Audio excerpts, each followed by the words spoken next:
with another review, and today I'm going to review the Malevolence set number 9515, my second summer set, and it's a nice looking set.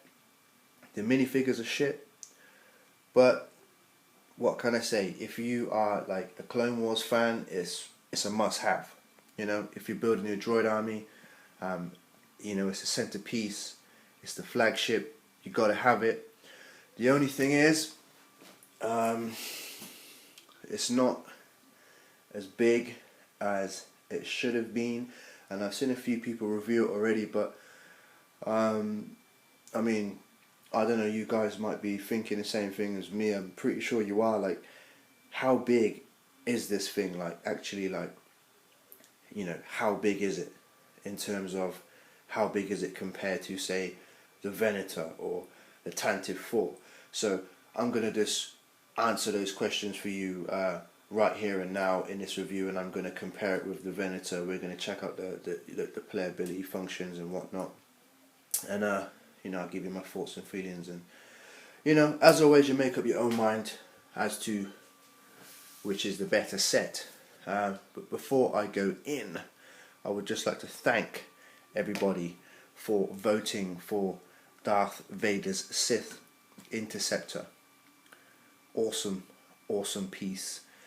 On Lego Kuso, I still need a good, I don't even know, like 9,900 and something more people, but you know, massive shout out to the, you know, 50-60 odd people that have already like give it their thumbs up and approval. So if you want to see this set in the shops, you want to own it, you want to have it. It also comes with the Teenage Boba Fett, which is accurate to the timeline. Awesome little minifigure. Very nice. But yeah, if you want this, just go on to Lego Kuso. You may have to register by just giving them your email. It's no big deal. Just search for Saber Sith 100, or alternatively just type in Darth Vader's Sith Interceptor or Darth Vader's ETA Interceptor, and you'll find it that way, and vote. Okay, I'm gonna push it because I'm not big like Lego Boy, and you know, my reviews don't get that much views, so I've got to keep pushing it to obviously get the promotion out there. So that's why I'm, you know, you might see me sort of like prompt people in a couple more reviews and whatnot to get it out there. Okay, this set should have come with one of these guys. It didn't. I don't know why it didn't. I mean, this tactical droid was blatantly all up in the mix during the Clone Wars episode when the Malevolence was involved. But yeah, if they popped that in there, then I probably wouldn't moan so much about these crummy ass minifigures that they've just regurgitated for us. But yeah, same old Dooku from the Solar Sailor, and a few other bits and pieces like the fridge magnet set and some other bits and bobs. General Grievous, same General Grievous from General Grievous Starfighter. I mean, if it's not broken, don't fix it. And to be honest, the General Grievous minifigure from the new Starfighter, or the newer one, second gen version, is friggin' awesome anyway, so I can't complain that much. And it comes with obviously the new lime green lightsabers, which is nice. You get this security droid or commander droid, which really doesn't matter because he's whack. I would have preferred some like exclusive commando droids or something like that. That would have been a lot better if they did that. And obviously a crummy ass battle droid. You get a new Padme, but she's, I mean, no big deal, like a little bit of back printing, but you know, nothing to write home about. And obviously Anakin, we get like the same old Anakin from Anakin Jedi Starfighter, and God knows whatever other sets. Would have been nice if they gave us the newer version from the Sith Nightspeeder, but I don't know, that's just Lego being cheap again. And I'm not hating, I'm just saying when they do something good, trust me, you know, I'm the first to say, boy, you know, Lego, you done a good job, but when they frig up, I've got to let them know. So, I mean, the set is, in terms of length, wow, this set really is long. It's very, very long. But I mean, I heard it's like 60 centimeters long or something, so that's over half a meter. But in terms of width, I'm very disappointed. So let's get the Venator and pop it alongside it. Now, as you can see, the Venator dwarfs the Malevolence. It's obviously not as long, but it's a damn it's a damn lot wider. It's obviously taller. The bridge is bigger, and I just think it's an overall better set. Just because something is new doesn't mean it's necessarily going to be good or better than what came before. But that's my opinion. Let's take a look round and then you guys make your mind up, because personally I just got this set to review it for y'all, and quite frankly, if I wasn't going to review it for y'all, I probably would have waited. And definitely now, obviously, you know, after copping it and doing a comparison with the Venator, it's nothing special. I'm not going to kid you, it's nothing special. Obviously in the Venator, most of you guys got the Venator, or if you haven't got it, your friends are going to have it, or you know, your brother's got it or something. You got like this kind of tram system, or like little kind of lever type thing, I don't know, this little slide system anyway, that it goes right the way across, and then you've got the clone on there, the clone gunner, which is nice, which is a nice little feature. And in the Malevolence, it's kind of a similar system, because they've tried to mimic the tram or train system that runs through the, like, I don't know, the lower levels of the Malevolence. I'm not too sure how long this train system is. I'm pretty sure that's like miles and miles long, because the ship is like, it's huge. And here we've got like something similar, basically like just some little tram type thing that, you know, if I lift it up you can get a look in there. There's not really a lot going on inside the ship at the back, but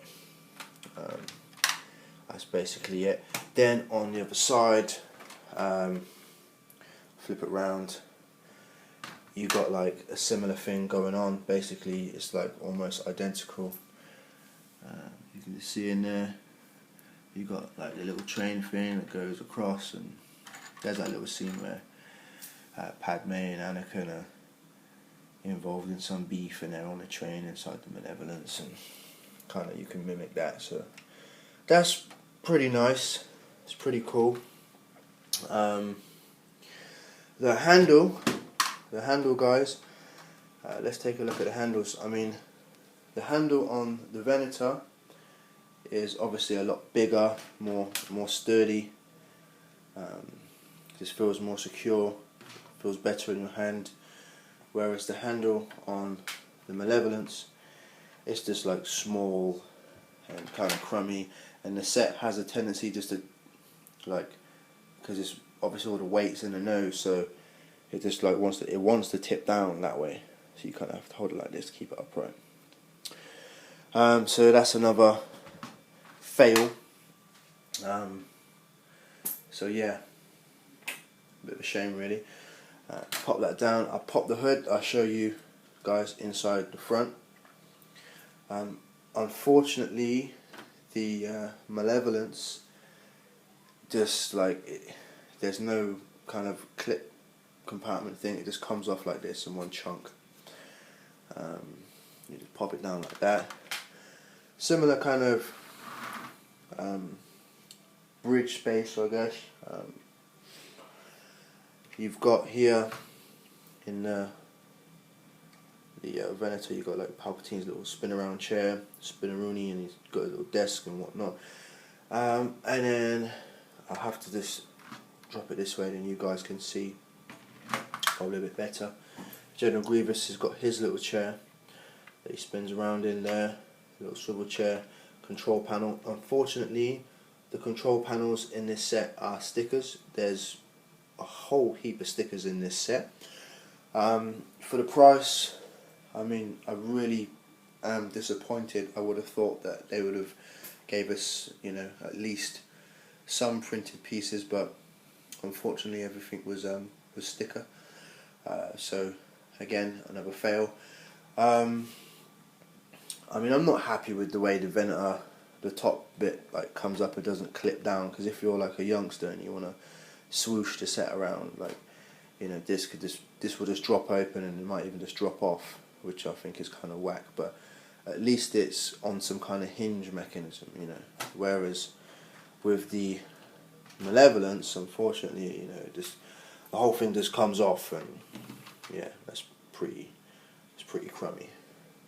So I'll just pop that back on there like so.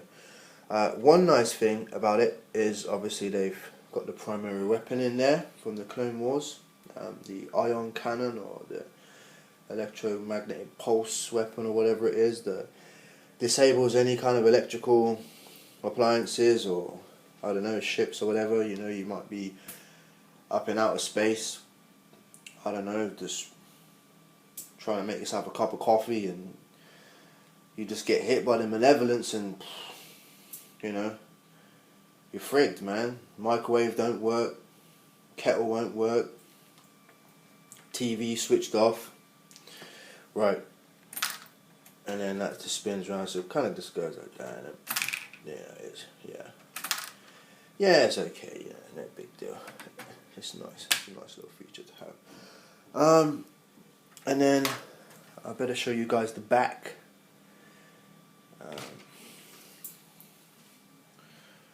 Now,